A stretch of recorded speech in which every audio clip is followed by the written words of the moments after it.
So we will take a small example, multiple examples. Okay, first one, let us say find, or we'll say let x of t equal to e power minus at u of t. Okay, verify Parseval's theorem. Okay, I'll say verify Parseval's theorem. Okay, means what? We have to prove that integral minus infinity to infinity modulus of x of t whole square dt is equal to 1 by 2 pi integral, because there is only one signal, so we have to use this equation, integral minus infinity to infinity modulus of x of j omega whole square d omega. Okay, so let us call this as LHS. Okay, what do we get here? X of t is what? It is e power minus at u of t, and hence you get integral 0 to infinity e power minus at whole square dt. So which would be equal to integral 0 to infinity e power minus 2at dt, and you can prove that this is equal to 1 by 2a. This, if you remember, we have already done this in first chapter. Okay. Next, what happens to RHS? RHS signal is what here? Signal is e power minus at u of t. So what is this fellow's Fourier transform? This fellow will have x of j omega, which is equal to 1 by a plus j omega as the Fourier transform. This we already know.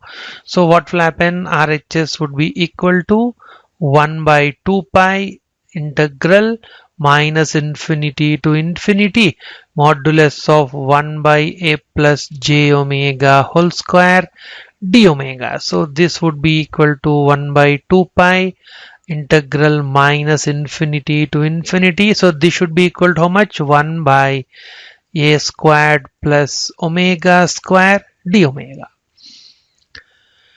Okay, now bring in your plus 1 and plus 2 trigonometric concepts or integration concepts. So what do you get? 1 by 2 pi. So this is looking like integral 1 by a square plus x square. So that should be equal to how much? 1 by a tan inverse of x by a. Instead of x we have omega by a, and integral limits are minus infinity to plus infinite. So this should be equal to 1 by 2 pi multiplied with 1 by a, and this fellow is multiplied with whom? Tan inverse of infinity is pi by 2 minus tan inverse of minus infinity is minus pi by 2. So totally you will get pi, and this pi will get cancelled out, and finally you get how much? 1 by 2a. So what did we get? LHS is equal to 1 by 2a and RHS is equal to 1 by 2a, and hence we have proved the Parseval's relation. Okay, right. Next, this is one way to check the Parseval relation. We'll take one more example, and what is that? Find energy of.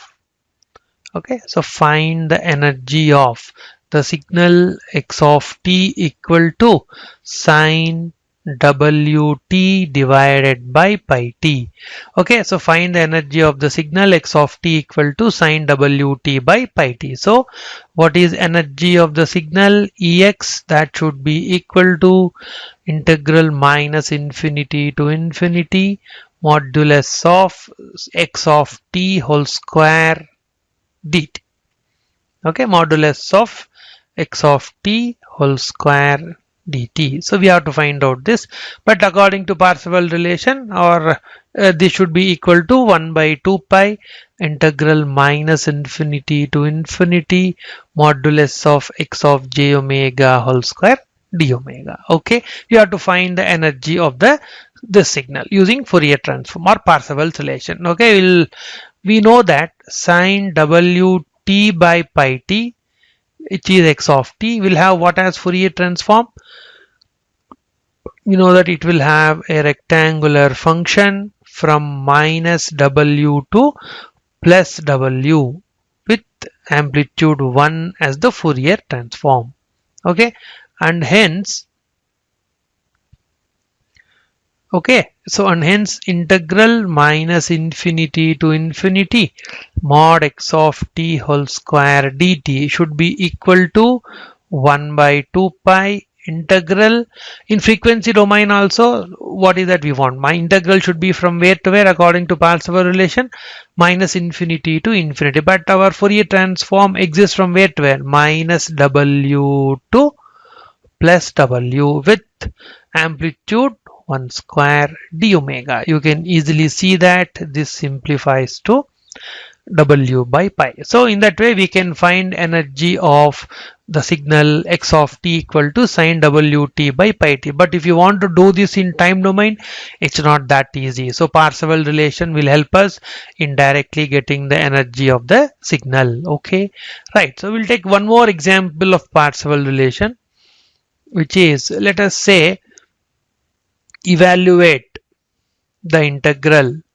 Okay, so minus infinity to infinity, let's say sine t divided by pi t, okay, multiplied with sine 2t divided by pi t dt. So clearly which version of Parseval relation we have to use? Generalized Parseval relation. Why this is looking like integral minus infinity to infinity x of t multiplied with, actually it should be y star of t, but the signal is real, so no need to put y star of t. Okay, yes, so this is looking like integral minus infinity to infinity x of t y of t dt. Okay, that we will write down in a moment. So let us write down what we have in our hand. X of t equal to sine t divided by pi t. So this fellow will have what as Fourier transform? It will have a rectangular function from minus 1 to plus 1 with amplitude 1 as the Fourier transform. This is our x of j omega.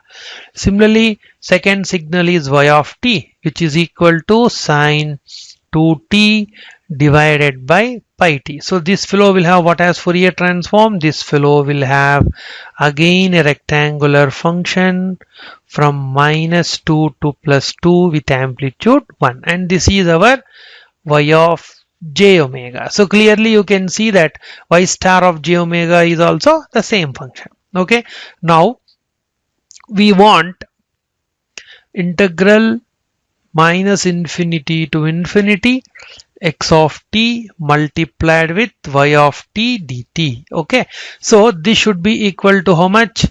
Yeah, in Fourier domain that should be equal to integral minus infinity to infinity x of j omega multiplied with y of j omega d omega. Note that for the given example, y of t is real and even, and hence no need to put y star. Okay, now after multiplication, correct, if you multiply these two, what do you get? We will write down that here.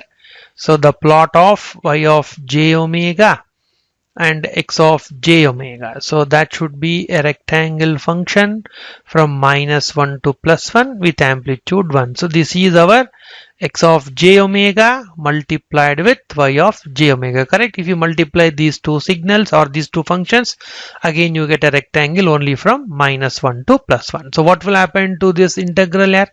So this integral would be equal to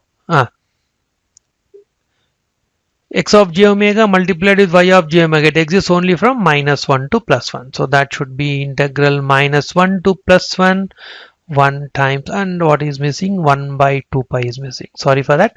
So you will get 1 by 2 pi multiplied with integral minus 1 to 1 d omega. So this should be equal to 2. 2 divided by 2 pi would be 1 by pi. So that integral, which is given by integral minus infinity to infinity sine t by pi t sine 2t by pi t dt, that evaluates to how much? 1 by pi. So note that it is easy to do this integration in which domain? By using which property? Parseval's relation. But if you do it directly in time domain, it's not that easy. Okay, right.